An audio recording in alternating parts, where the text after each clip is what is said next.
무서운 겁니다. 왜 무서운가 하면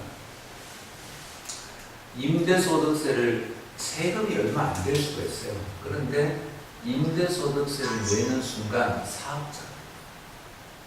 사업자가 되는 순간 건강보험을 차지, 국민연금을, 이게 무슨 거예요? 근데 사실 우리가 투명사회로 가려면 임대사업자, 집이 여러 채 나와서 세우는 사람은 임대사업자가 넣어요. 근데 넣으려고 그러면 첫 번째 나오는 얘기는 뭐겠어요? 세금 올리면 전세금 올라가는데. 이건 당장 나올 겁니다. 그러나 우리 부동산 세제에서 가장 취약한 부분이죠.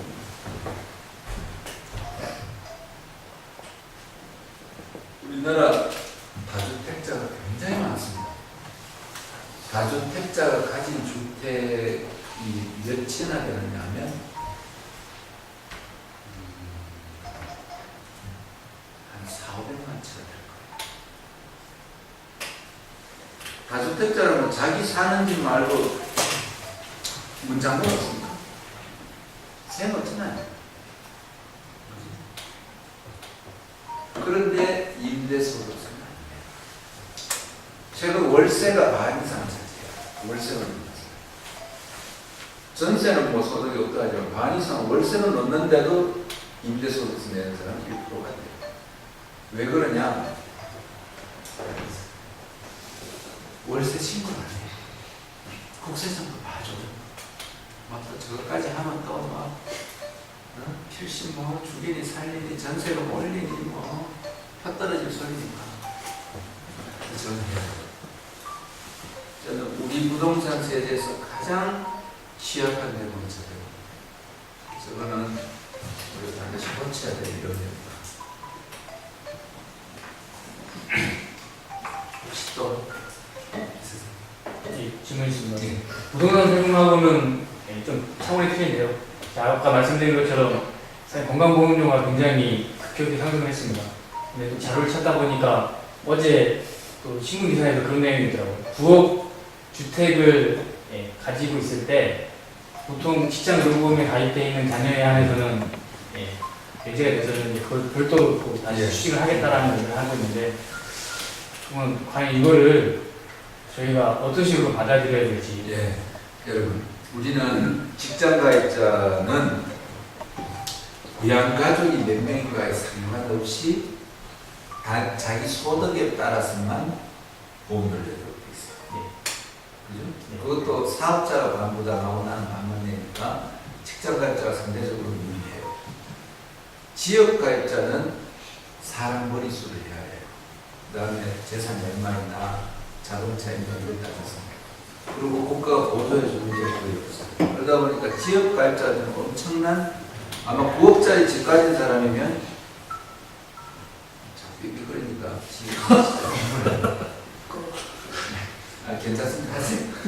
저보다 다른 분들이 신경 쓰세요. 지역 가입자인데 내가 9억 소득은 없어요. 9억짜리 집 가지고 지역 가입하면 얼마쯤 될까요?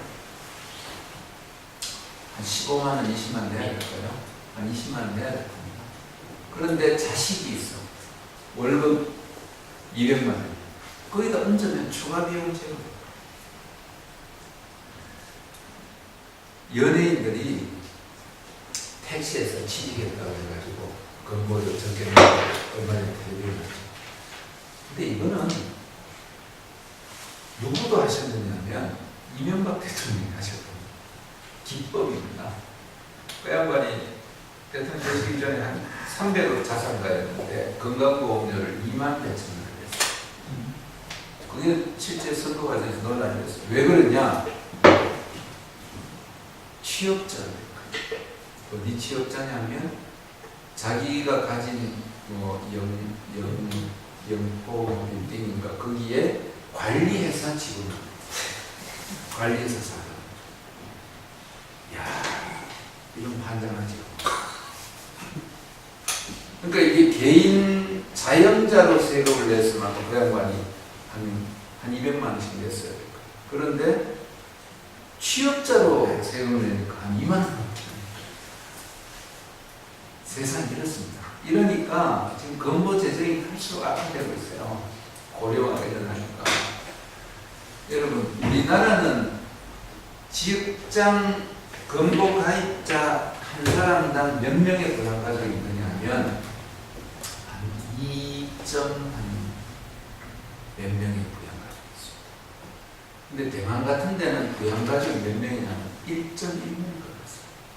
한 사람 가입한 돈 가지고 한 사람 더 넣어주죠. 우리는 하나만 되면 뭐 거의 막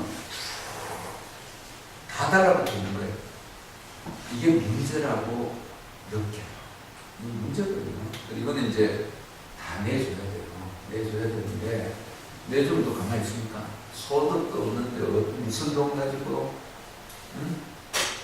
건물을 내야 되냐 할 때 이가 나오니까 전부 또 고민했다는 거 아닙니까? 6억 이상으로 할까?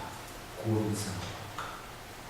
한참 고민하다가 6억 이상으로 하면 서울에 강남에 사는 웬만한 할머니들 다 건물을 당해야 돼요. 한참 고민하다가 9억으로 했다는 겁니다. 그래서 이거는 방향이 맞습니다. 가야 되고 억울하시겠죠. 일본에서는 심지어 워낙 고령 사회가 되니까 노인들한테 건물을 안 받았어요. 근데 이분들은 여러분 지금 건물에 열심히 넣고 계시죠. 근데 1년에 병원 한 2번도 안 가잖아요. 억울하죠. 1년에 저만 해도 넣는 게요. 얼마쯤 넣느냐 하면 한 1년에 한 집사람까지 하면 한 300만 원 이상 들어가는 것 같아요. 근데 내가 타먹는 게 얼마일까 봤더니 한 2, 30만 원 타먹나? 근데 억울해 하실 거 없어요. 이걸 꼭 내줘야 내가 죽을 무렵이 돼서 내 자식들이 내줘요. 따라서 건강보험은 세대 간 소득제. 내가 개인이 돈 내서 부모를 모셔야 되는데 그러지 않고 사회가 돈을 내서 부모를 모시고 사회적 도덕을 합니다. 그래서 이거 억울해도 참아야죠. 근데 다만 우리는 형평성이 어긋나는 거는 못 참죠. 내가 많이 내는 건 참을 수 있다. 그러나 옆집하고 비교해서 많이 내는 건 못 참는 거예요. 따라서 이제 그런 문제, 제가 한 가지 이 말씀만 좀 드릴게요. 저는 제 개인 지금 세금과 부동산 세금을 관련됐는데 이제 저희 장모님이 혼자 되신 지 오래됐는데 대구에 사시다가 이제 연로해서 도저히 안 되겠다 서울로 오십시오. 그래서 서울에 집을 팔았더니 1억 받았어요. 아니 대구 집을. 그거는 막 저기 걸린 뭐예요. 밑에 가게 2개 딸리고 뭐 방 몇 개 되는 거 팔았더니 1억. 서울에 제가 사는 과천에 16평 전세가 1억 천. 참 형편없는 똥집을 하나 팔고 계셨어요. 그 동네에서는